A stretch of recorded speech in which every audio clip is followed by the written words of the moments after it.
বিসমিল্লাহির রহমানির রহিম। Hello everyone, আসসালামু আলাইকুম। Welcome back to my channel Maria's cooking থেকে আপনাদের স্বাগত। আজকের রেসিপিটি হলো তিত করলা। তিত করলার উপকারী সম্পর্কে আমাদের কম বেশ সবারই কিন্তু আইডিয়া আছে, আর এটা তিতার ভয়ে কিন্তু আমরা অনেকেই স্কিপ করে যাই। এখানে আমি সব উপকরণ রেডি করে নিলাম, আর তারপর 1 কাপ পানি নিয়ে করলাটাকে এভাবে বিচি সরাই তারপরে সিদ্ধ করে নেবেন। আর এই রেসিপিটি যদি এভাবে রান্না করেন তাহলে তিতা বলে কোনো শব্দই আসবে না, এবং বড় থেকে শুরু করে ছোটরাও পছন্দ করবে। তারপরে তুলে নেওয়ার পরে এখানে পরিমাণ মতো তেল দিয়ে এই করলাটাকে 2 মিনিটের মতো ভেজে নেবেন। 2 মিনিট পর এক পাট যখন হয়ে আসবে তারপরে এভাবে একটু উল্টাই দিবেন। এরপর যখন এরকম একটু কালার হয়ে আসবে তুলে নেবেন।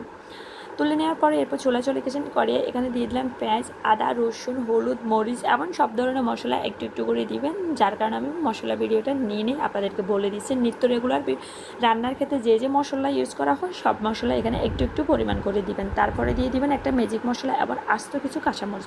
এরপর আগের থেকে বাইজে রাখা ওই যে তিত করলাটা এর সাথে অ্যাড করবেন। তা এখানে কোনো প্রকারে পানি দিবেন না, মশলা থেকে যে পানিটা বাইর হচ্ছে ওই পানির মাঝে কিন্তু সবজিটা হয়ে যাবে। হ্যাঁ, তারপরে এখানে যখন এরকম হয়ে আসছে এই পর্যায়ে দিয়ে দিলাম ধনিয়া পাতা।